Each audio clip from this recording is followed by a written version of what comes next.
നമസ്കാരം സുഹൃത്തുക്കളെ, ജ്യോതിഷ പങ്ക്തിയിലേക്ക് സ്വാഗതം. നമ്മൾ കഴിഞ്ഞ കുറേ ദിവസമായിട്ട് ജ്യോതിഷ പങ്ക്തി തുടർന്നുകൊണ്ടിരിക്കുകയാണ്. ഇതിൽ വിവാഹ പൊരുത്തത്തിനെ കുറിച്ചുള്ള കാര്യങ്ങളാണ് തുടർച്ചയായി നമ്മൾ ചർച്ച ചെയ്തുകൊണ്ടിരിക്കുന്നത്.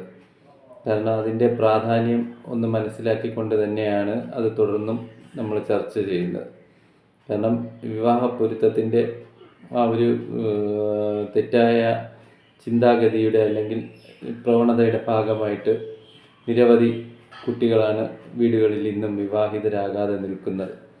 അത് എന്തുകൊണ്ടെന്ന് പറഞ്ഞു കഴിഞ്ഞാൽ നമ്മളുടെ സമൂഹത്തിൽ ഇന്ന് ചില ദൈവജ്ഞന്മാരെങ്കിലും തെറ്റായ ധാരണകൾ പറഞ്ഞു പരത്തിയിരിക്കുന്നതുകൊണ്ടാണ് ഇങ്ങനെ സംഭവിക്കുന്നത്.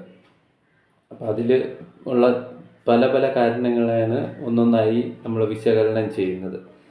അപ്പം അതിൽ ഒരു പ്രധാന കാരണമാണ് ചൊവ്വാദോഷം എന്ന് പറയുന്നത്. കാരണം ചൊവ്വാദോഷം എന്ന് പറയുന്നത് എന്താണെന്ന് പറഞ്ഞു കഴിഞ്ഞാൽ അതിനെപ്പറ്റി ഈ പറയുന്നവരോട് തന്നെ ചോദിച്ചാൽ പോലും അവർക്ക് ഉത്തരവില്ല. കാരണം അവർ തരുന്ന ഒരു ഉത്തരം എന്ന് പറയുന്നത് ഒരു പുരുഷ ജാതകത്തിൽ ലഗ്നത്തിൻ്റെ 7ാം ഭാവത്തിൽ ചൊവ്വ ഗ്രഹം നിൽക്കുക, അല്ലെങ്കിൽ ചന്ദ്ര 7ാം ഭാവത്തിൽ ചൊവ്വ നിൽക്കുക, അല്ലെങ്കിൽ ശുക്രാൽ 7ാം ഭാവത്തിൽ ചൊവ്വ നിൽക്കുക, അതിനെയാണ് അവരെടുത്ത് ചൊവ്വാദോഷം എന്ന് പറയുന്നത്. 7ലോ അല്ലെങ്കിൽ 8ൽ വന്നാലും അതിനും ഈ പേര് തന്നെയാണ് അവർ പറയുന്നത്. അതുപോലെ സ്ത്രീ ജാതകത്തിലും 7ലോ 8ലോ ചൊവ്വ നിൽക്കുന്നതിനെയാണ് ഇത്തരത്തിൽ പറയുന്നത്. പക്ഷേ അതിനകത്ത് ഒരു വലിയൊരു പ്രശ്നം വരുന്നത് എവിടെയെന്ന് പറഞ്ഞു കഴിഞ്ഞാൽ ഈ ചൊവ്വാദോഷത്തിൻ്റെ ഈ പൊരുത്തം നോക്കുന്നതിൽ ഇവർ ജാതക പൊരുത്തം കിട്ടുന്നതെന്ന് പറഞ്ഞ് ഇവരിവിടെ പ്രചരിപ്പിച്ചിട്ടുള്ള എന്താണെന്ന് പറഞ്ഞു കഴിഞ്ഞാൽ സ്ത്രീ ജാതകത്തിൽ 7ലോ 8ലോ ചൊവ്വ നിന്ന് കഴിഞ്ഞാൽ പുരുഷ ജാതകത്തിൽ അതിൻ്റെ 7ൽ ലഗ്നാൽ 7ൽ ചൊവ്വ മതി, ലഗ്നാലിനെ ചന്ദ്രാലിനെ ശുക്രാൽ 7ൽ ചൊവ്വ മതി എന്ന ഒരു പ്രവണതയാണ് ഇവിടെ ഉള്ളത്. അതേസമയം പുരുഷ ജാതകത്തിൽ 8ൽ ചൊവ്വ വന്നു കഴിഞ്ഞാൽ അങ്ങനെയുള്ളവർക്ക് എന്ത് ചെയ്യണം എന്നുള്ളതിനെപ്പറ്റി ഇവർക്കാർക്ക് യാതൊരു ധാരണയുമില്ല. അപ്പം അതുകൊണ്ടാണ് ഞാനത് എടുത്തു പറയുന്നത്. ഈ ഒരു പുരുഷ ജാതകത്തിൽ 8ൽ ചൊവ്വ എന്നുള്ള പേരിൽ നിരവധി കുട്ടികളാണ് വിവാഹിതരാകാതെ 40-45 വയസ്സായിട്ട് നമ്മളെ സമൂഹത്തിൽ ഇന്ന് നിലനിൽക്കുന്നത്. അപ്പം കാരണം അത് ഈ ജ്യോതിഷന്മാരുടെ മാത്രം ഒരു തെറ്റായ പ്രവൃത്തി കൊണ്ടാണ് അവരെല്ലാം ഇങ്ങനെ ആയിത്തീരുന്നത്. കാരണം ഈ ഭൂമിയിൽ ജീവിക്കുന്ന അല്ലെങ്കിൽ ജനിച്ച എല്ലാവർക്കും വിവാഹം കഴിക്കാനുള്ള അവകാശമുണ്ട്. അവരെ മാറ്റി നിർത്താനായിട്ട് നമ്മൾക്ക് ആർക്കും തന്നെ അവകാശമില്ല. പക്ഷേ ഇത്തരത്തിലുള്ള ഒരു തെറ്റായ ഒരു സംവിധാനം ഇവിടെ ഉണ്ടാക്കി വെച്ചിട്ട് അതിൻ്റെ പേരിലാണ് ഈ കുട്ടികളെല്ലാം തന്നെ മാറ്റപ്പെടുന്നത്. പക്ഷേ നമ്മൾ ഈ ആധികാരികമായ ജ്യോതിഷ ഗ്രന്ഥങ്ങളിൽ എടുത്ത് പരിശോധിക്കുമ്പോൾ ആ ഗ്രന്ഥങ്ങളിലൊന്നും തന്നെ ഇങ്ങനെയുള്ള ഒരു രീതി പറയുന്നില്ല.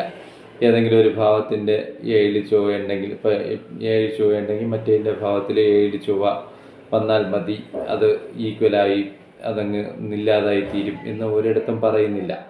എന്നാൽ ഇത് തന്നെ നമ്മൾ സന്താനഭാവം ചിന്തിക്കുമ്പോൾ 5ാം ഭാവമാണ് ചിന്തിക്കുന്നത്. അപ്പോൾ എന്നാൽ അവിടെ 5ൽ ഒരു പാവഗ്രഹം ഉണ്ടെങ്കിൽ അത് മറ്റേ വ്യക്തിയുടെ, അതായത് ഒരു ആൺകുട്ടിയുടേതാണെങ്കിൽ പെൺകുട്ടിയുടെ 5ൽ പാവനുണ്ടെങ്കിൽ അത് തുല്യമായി തീരും എന്നൊരു തിയറി ഇവിടെ ഇല്ല.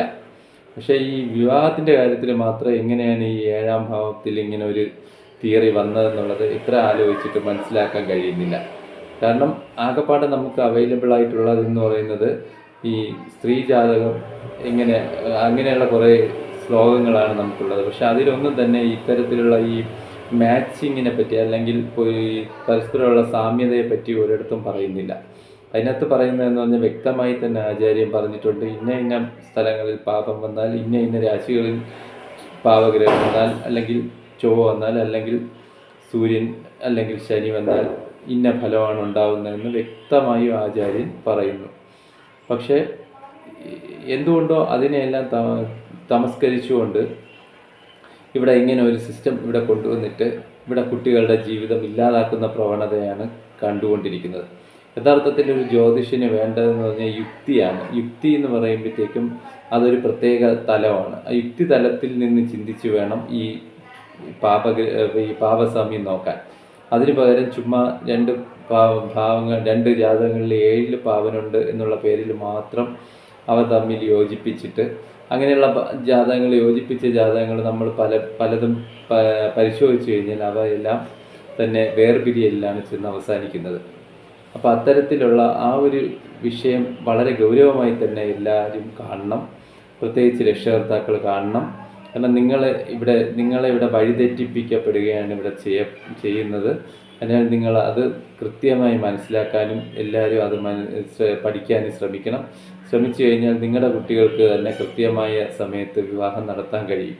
അതല്ല എന്നുണ്ടെങ്കിൽ പറ്റുന്നതാണ് ഈ പറഞ്ഞ കണക്ക് ഓരോരുത്തരും പറയുന്നത്, ഞാൻ 7 വർഷമായി അല്ലെങ്കിൽ 8 വർഷമായിട്ട് കല്യാണം നോക്കിയാണ്, എനിക്ക് ഇതുവരെയായും എൻ്റെ മകന് അല്ലെങ്കിൽ മകൾക്ക് വിവാഹം നടക്കാൻ വേണ്ടിയിട്ടൊന്നും ജാതകം കിട്ടിയിട്ടില്ല. പക്ഷെ അതിന് യാതൊരു അർത്ഥവുമില്ല. പകരം നമ്മൾ കൃത്യമായി അത് മനസ്സിലാക്കാൻ ശ്രമിച്ചു കഴിഞ്ഞാൽ നമുക്ക് ജാതകം കിട്ടും, പൊരുത്തം കിട്ടും, വിവാഹവും നടത്താൻ കഴിയും. അതിൻ്റെ വ്യക്തമായ ഒരു ധാരണ ആദ്യം എല്ലാ രക്ഷകർത്താക്കൾക്കും വേണം ഉണ്ടാവേണ്ടത്. പക്ഷെ അതിന് ആരും ശ്രമിക്കുന്നില്ല. പകരം ഈ പറഞ്ഞ കണക്ക് ഏതെങ്കിലും ഒരു വ്യക്തിയെ അമിതമായി അങ്ങ് വിശ്വസിച്ച് ആ വ്യക്തി പറയുന്നത് മുഴുവൻ കണ്ണുടച്ച് കേട്ട് അവിടെ നിന്ന് ഇറങ്ങിപ്പോരുന്ന അവസ്ഥയാണുള്ളത്. പക്ഷെ അതിൽ നിന്ന് മാറിയിട്ട് അതേസമയം ഒരു വിഭാഗം ആൾക്കാരാണെങ്കിൽ സ്വയം കമ്പ്യൂട്ടറിലോ അല്ലെങ്കിൽ മൊബൈലിലോ ഇതിൻ്റെ ഏതെങ്കിലും ഒരു പ്രോഗ്രാം എടുത്തിട്ട് അതിനെ അങ്ങോട്ട് ചെക്ക് ചെയ്തിട്ട് പറയും, അയ്യോ ഇത് പൊരുത്തമില്ല എന്ന് പറയും. പക്ഷെ അതും തെറ്റായ പ്രവണതയാണ്. കാരണം അതും നിങ്ങൾ ശരിക്കും അതിൻ്റെ വ്യക്തമായ കാര്യങ്ങളൊന്നും പഠിക്കുന്നില്ല. നിങ്ങളെ കയ്യിലിരിക്കുന്ന അവൈലബിൾ ആയിരിക്കുന്ന ആ പ്രോഗ്രാം അനുസരിച്ച് പറയുന്ന ഒരു ഉത്തരം മാത്രമാണ് നിങ്ങൾക്ക് കിട്ടുന്നത്. ഞാൻ മുമ്പും ഇതിനെക്കുറിച്ച് പറഞ്ഞിട്ടുണ്ട്. കാരണം ഒരു വിവാഹ പൊരുത്തം നോക്കുന്നത് വെറും നാൾ പൊരുത്തം നോക്കിയത് കൊണ്ടോ അല്ലെങ്കിൽ പാവസാമ്യം നോക്കിയത് കൊണ്ടോ അല്ലെങ്കിൽ ദശാസന്ധി നോക്കിയോ ഘടനയോ നോക്കിയോ അവിടെ മാത്രം കൊണ്ട് തീരുന്നില്ല.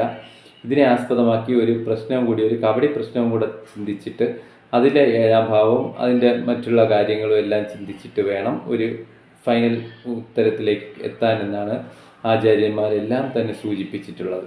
അപ്പോൾ അതുകൊണ്ട് നിങ്ങൾ ആരും തന്നെ ഈ ജ്യോതിഷത്തെ ഭയപ്പെടേണ്ട കാര്യമില്ല. എല്ലാവരും ഇതിൻ്റെ കാര്യങ്ങൾ ഓരോന്നായിട്ട് മനസ്സിലാക്കാനായിട്ട് ശ്രമിച്ചു കഴിഞ്ഞാൽ ഈ കുട്ടികൾ, അതായത് ഇപ്പം ഈ പാപത്തിൻ്റെ പേരിലാണ് ഇവിടെ കുട്ടികളെല്ലാം തന്നെ ഇങ്ങനെ വിവാഹിതരാവാതെ പോയിക്കൊണ്ടിരിക്കുന്നത്. കാരണം ഞാൻ നേരത്തെ പറഞ്ഞ ഈ 7ലെ പാവനെ തന്നെ പിന്നെ വേറൊരു രീതി പറയുന്നതാണ് ഈ നമ്പർ ചെയ്തുള്ള സിസ്റ്റം. നമ്പർ ചെയ്ത് ഈ 7ൽ നിൽക്കുന്ന പാവനെ പിന്നെ നമുക്ക് ആധികാരിക ഗ്രന്ഥങ്ങളിൽ അതിൻ്റെ ഫലങ്ങളൊക്കെ പറഞ്ഞിട്ടുണ്ട്.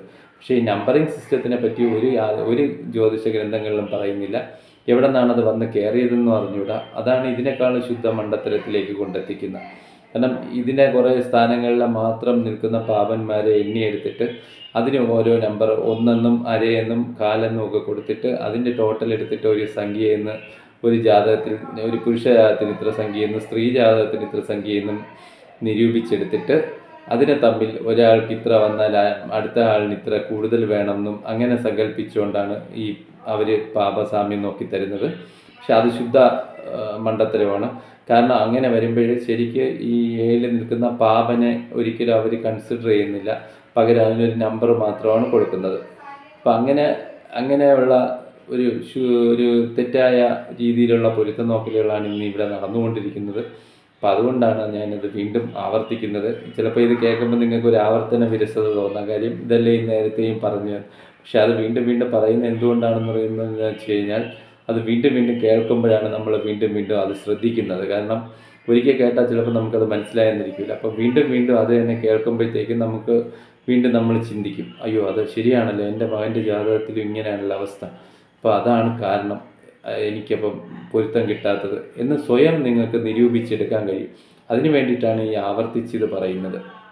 അല്ലാതെ ആരെയും ബോറടിപ്പിക്കാനല്ല, മറിച്ച് ഇതിലൂടെ വീണ്ടും വീണ്ടും കേട്ടാൽ മാത്രമേ നമുക്ക് പുതിയതായ ഒരു കാര്യം നമ്മുടെ മനസ്സിൽ ഗ്രഹിക്കാൻ കഴിയൂ. അത്തരത്തിൽ ഗ്രഹിച്ചെടുത്താൽ മാത്രമേ അതിൻ്റെ ഗുണം നമ്മൾക്ക് തന്നെയാണ്, നമ്മുടെ കുടുംബത്തിന് തന്നെയാണ് ഉണ്ടാകുന്നത്, നമ്മുടെ സമൂഹത്തിന് തന്നെയാണ് ഉണ്ടാകുന്നത്. കാരണം ജ്യോതിഷം ഒരിക്കലും സമൂഹത്തിനെ നശിപ്പിക്കാനുള്ള ശാസ്ത്രമല്ല. അതിൻ്റെ അടിസ്ഥാനത്തിൽ നമുക്ക് കൂടുതൽ സമൂഹത്തിന് ഗുണമുണ്ടാകാൻ വേണ്ടിയാണ് ഈ ശാസ്ത്രം ആചാര്യന്മാർ പറഞ്ഞിട്ടുള്ളത്. അതുകൊണ്ട് അതിലൂടെ പുതിയ പുതിയ വിവാഹങ്ങൾ നടക്കണം. വിവാഹങ്ങൾ നടത്താൻ മാത്രമേ പുതിയ തലമുറ ഉണ്ടാവൂ. പുതിയ തലമുറ ഉണ്ടായാൽ മാത്രമേ നമ്മൾ സമൂഹം ഇവിടെ നിലനിൽക്കുകയുള്ളൂ. അപ്പം അതിന് വേണ്ടിയിട്ടുള്ള കാര്യത്തിന് വേണ്ടിയിട്ട് നമ്മളെല്ലാം തന്നെ ജ്യോതിഷത്തിനെ ഒന്നുകൂടെ ഒരു പുനരവലോകനം ചെയ്യാനാണ് നമ്മൾ തയ്യാറാവേണ്ടത്. നമ്മുടെ കാലഘട്ടത്തിന് അനുസൃതമായിട്ടുള്ള കാര്യങ്ങൾ നമ്മൾ ഇതിൽ മാറ്റങ്ങൾ വരുത്തിയാൽ മാത്രമേ ശാസ്ത്രങ്ങൾ നിലനിൽക്കുകയുള്ളൂ. അപ്പോൾ അതുകൊണ്ട് തന്നെയാണ് ഞാൻ പറയുന്നത്, നിങ്ങളെല്ലാം ഒന്നുകൂടി ഇത് കേൾക്കുക. കേട്ടിട്ട് അതിൻ്റെ അടിസ്ഥാനത്തിൽ ഒരു തീരുമാനത്തിൽ എത്തിച്ചേരണം. അല്ലാതെ ആരെങ്കിലും ഇങ്ങനെ എടുത്ത് ഒരു 4-രെയും 3-രെയും പറഞ്ഞതിൻ്റെ പേരിലോ അല്ലെങ്കിൽ 7 പാവങ്ങളുണ്ട് മറ്റേ 7 പാവൻ വേണം എന്നുള്ള പിടിവാശിയുടെ പേരിലോ അല്ലെങ്കിൽ അഷ്ടമത്തിൽ പാവനുള്ളതുകൊണ്ട് ഇതിന് പൊരുത്തമുള്ള ജാതകം കിട്ടൂല എന്ന് പറഞ്ഞു ആരും പിന്നോട്ട് പോകരുത്. പകരം ഇത് ഞാൻ ഈ പറയുന്ന പോലെ ഞാൻ മാത്രമല്ല ഇതുവരെ പലരും ഇതേപോലെ വീഡിയോസ് ഈ യൂട്യൂബിലെല്ലാം ഇടുന്നുണ്ട്. അതൊക്കെ കേൾക്കാനും അതിൽ നിന്നെല്ലാം ഒരുപാട് കാര്യങ്ങൾ നിങ്ങൾക്ക് സ്വാംശീകരിക്കാൻ കഴിയും. അതെല്ലാം സ്വാംശീകരിച്ചുകൊണ്ട് അതെല്ലാം കേട്ടുകൊണ്ട് അതിൽ നിന്നെല്ലാം ഉൾക്കൊണ്ടുകൊണ്ട് വീണ്ടും പൊരുത്തം നോക്കാനായിട്ട് ശ്രമിക്കുക. അതിലൂടെ നിങ്ങൾക്ക് എന്തായാലും നിങ്ങൾക്കുള്ള കുട്ടികൾക്കെല്ലാം യോജിച്ച ജാതകങ്ങൾ കിട്ടും, ബന്ധങ്ങൾ കിട്ടും. അതിലൂടെ നിങ്ങൾക്കെല്ലാം കുട്ടികളുടെ വിവാഹങ്ങൾ നടത്താൻ കഴിയും. അതിലൂടെ നമ്മുടെ സമൂഹത്തിനും വളർന്നു വരാൻ കഴിയും. അതിലേക്ക് വേണ്ടിയിട്ടുള്ള എല്ലാ കാൽവയ്പ്പുകളും എല്ലാവരും ചെയ്യണം എന്ന് അഭ്യർത്ഥിച്ചുകൊണ്ട് ഞാൻ എൻ്റെ വാക്കുകൾ അവസാനിപ്പിക്കുന്നു. നമസ്കാരം.